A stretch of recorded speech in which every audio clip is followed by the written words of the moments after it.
মধ্যপ্রাচ্য সংঘাতের ফলে আন্তর্জাতিক বাজারের দাম বাড়ায় প্রথমবারের মতো দেশের জ্বালানি পণ্যের আমদানি ব্যয় $10 বিলিয়ন ছাড়িয়ে গেছে। গেল অর্থবছরের এই খরচ তার আগের বছরের তুলনায় দ্বিগুণের বেশি ছিল। সংশ্লিষ্টরা বলছেন, আমদানি ব্যয়ের এই চাপ শিল্প খাত থেকে শুরু করে অর্থনীতিতে নেতিবাচক পরিস্থিতি তৈরি করছে বলেও মনে করছেন বিশেষজ্ঞরা। আরও জানাচ্ছেন সৈয়দ তামিম মাহমুদ।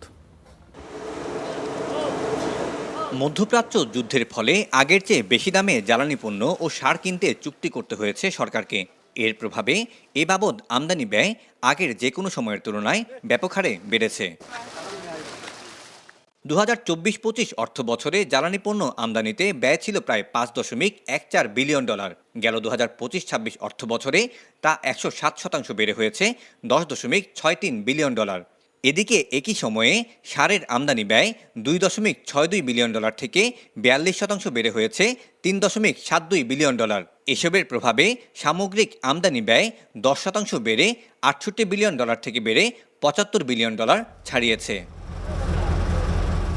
অভ্যন্তরীণ চাহিদা বৃদ্ধির সঙ্গে আন্তর্জাতিক বাজারের অস্থিরতার ফলে বাড়তি দাম পরিশোধে জ্বালানি খাতে চাপ বাড়ছে বলে মনে করেন বিশেষজ্ঞরা।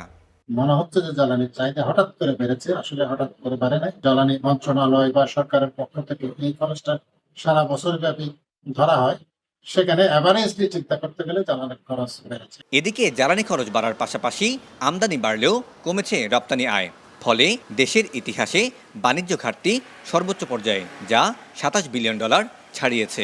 এমন পরিস্থিতি অর্থনীতিকে আরও চাপে ফেলবে বলে মনে করছেন বিশেষজ্ঞরা। অ্যাবজর্পশন গ্যাপের একটা প্রেশার ইকোনমিতে ক্রিয়েট হতে পারে।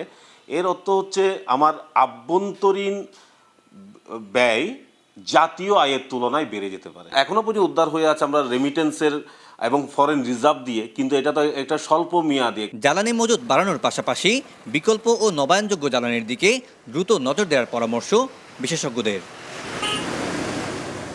Syed Tamim Mahmud, star news, Chittagong.